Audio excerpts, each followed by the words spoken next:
Thank you very much, Amanda. I think everything is so light this morning. I feel, relieved that I don't have to stand up and do a formal presentation that the UN usually is accustomed to doing.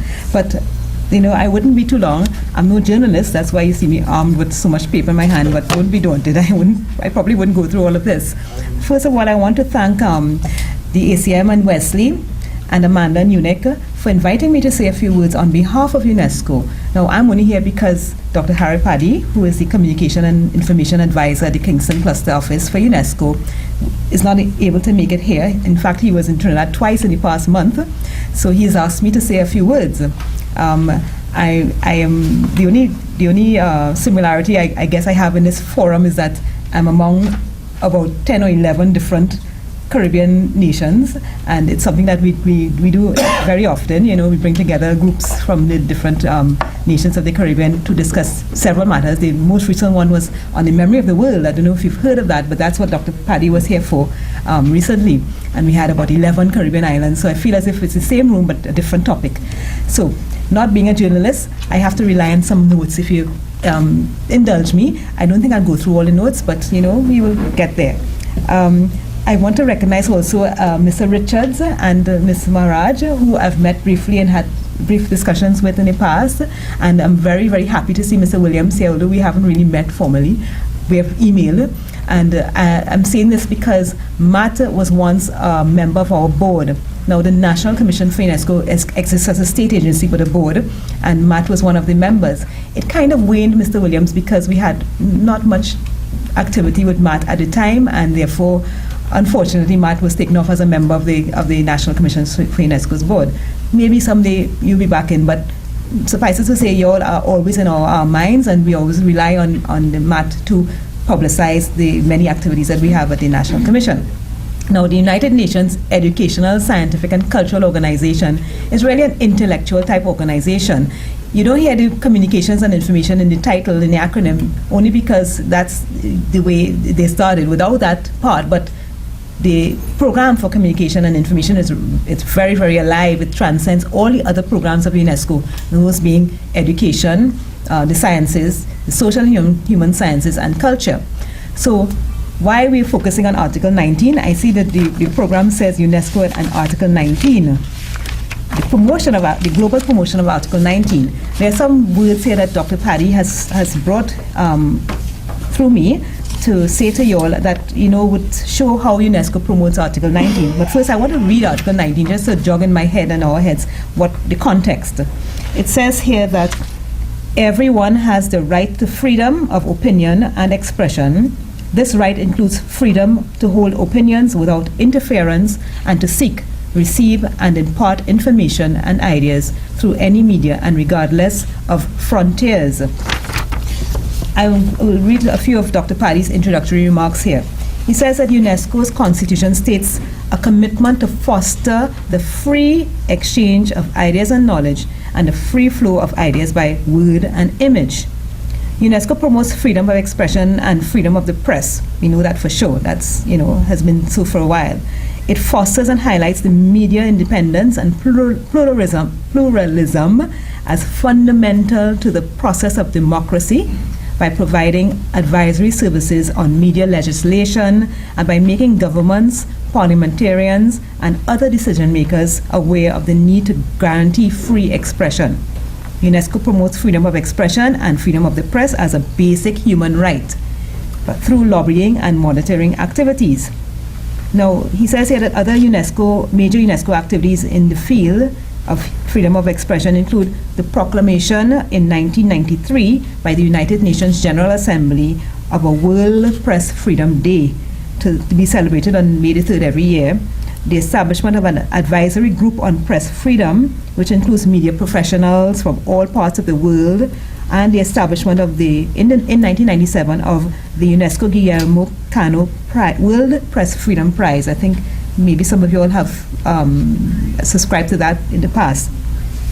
Now, in UNESCO's brief here, it covers how UNESCO promotes the safety of journalists and media workers, how it promotes online safety, and how it fights impunity of crimes against press freedom.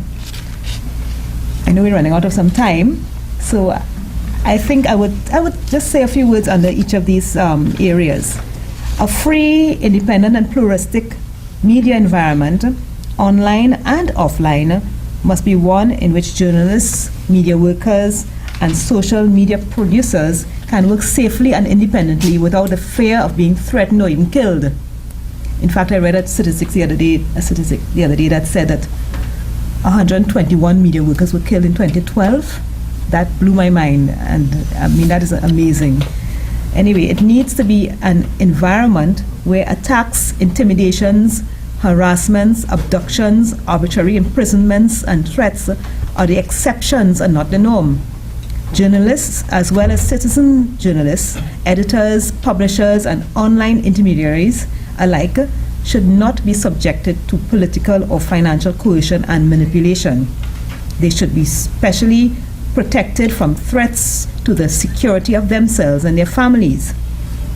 As the UN Plan of Action on the Safety of Journalists and the issue of impunity recognizes, promoting the safety of journalists must not be constrained to after-the-fact action. Much more must be done for preventative mechanisms and for actions to address the root causes of violence against journalists and of impunity. This implies the need to deal with issues such as corruption, organized crime, and an effective framework for the rule of law. In addition, the existence of laws that can criminalize legitimate journalism, for example, overly restrictive defamation laws or overly broad national security laws, must be addressed. The challenge is to promote respect for international standards for freedom of expression, as well as resolutions such as the UN Security Council resolution in 2006. That's number 1738. Now that's the aspect about safety of journalists and media workers. Now they talk here about online safety. A traditional concept of the term journalist has evolved. According to the description of the United Nations Special Rapporteur on the protection and promotion of the right to freedom of expression and opinion, journalists are individuals who observe and describe events, document and analyze events, statements and policies, and any propositions that can affect society with the purpose of systemizing such information and gathering of facts and analyses to inform sectors of society or society as a whole. That's a mouthful, and I guess that definition you all can relate to, of course. Such a definition of journalists, according to the same report, includes all media workers and support staff, as well as community media workers and so-called citizen journalists when they play that role. Furthermore, as affirmed by the resolution adopted by the Human Rights Council on 16 July 2012 on the promotion, protection, and enjoyment of human rights on the internet, quote unquote, the same rights that people have offline must also be protected online, in particular freedom of expression. You know the many incidents that we've heard about in the past about online protection. The issue of safety online also concerns more than just the individual blogger or professional journalist. With the rise of institutions playing a mediating role on the internet between authors of content and audiences, they need to understand international standards and their implications.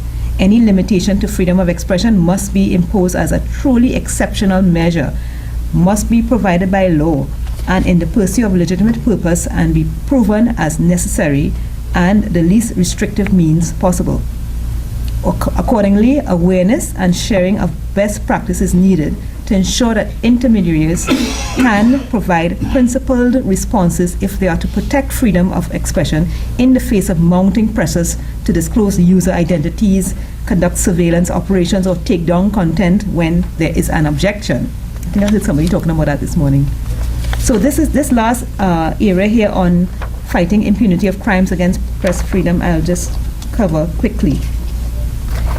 Impunity means the impossibility, de jure or de facto, I'm not Latin versed, of bringing the perpetrators of violations to account, whether in criminal, civil, administrative, or disciplinary proceedings, since they are not subject to any inquiry that might lead to their being accused, arrested, tried, and if found guilty, sentenced to appropriate penalties and to making reparations to to their victims. On average, in the past years, only about 1 in 10 cases of crimes against journalists, media workers, and social media producers has led to a conviction.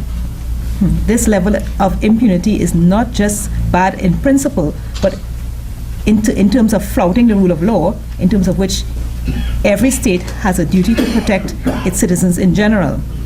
Of even greater concern, because of the visibility involved, impunity for attacks on journalists in particular sends a signal to the wider public to keep quiet about corruption, environmental damage, or human rights violations. The result is self-censorship across a society and an erosion of public faith in the judicial system. In this way, impunity also feeds a vicious cycle. Those who threaten or use violence against journalists are emboldened when they see that it is possible to disregard any prospect of punishment. When impunity becomes pervasive, it activates a self-propelling, re-energizing cycle with every additional infringement that the low risk of punishment inspires. That's a quotation. However, while recognizing that investigating crimes against journalists remains a responsibility of member states, the acts of violence and intimidation, including murder, abduction, hostage-taking, harassment, intimidation, and illegal arrest and detention, are becoming ever more frequent in a variety of contexts. Notably, the threat posed by non-state actors such as extremist organizations and criminal enterprises is growing.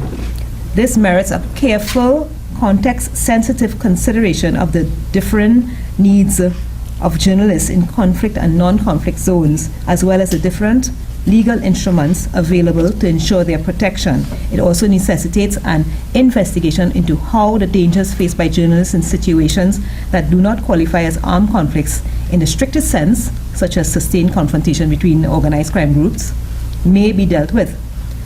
At the same time, the scourge of impunity needs to be analyzed in terms of the chain of actors involved in judicial proceedings, ranging from political will of the executive and the legislature through to the legal framework, the institutional design of protective, investigative, and prosecution agencies, and the backlog of courts. So last but not least, various countries and organizations have been working on reducing impunity independently or in close cooperation. The Committee to Protect Journalists issues an annual index on impunity tracking some of the highest rates of impunity around the world.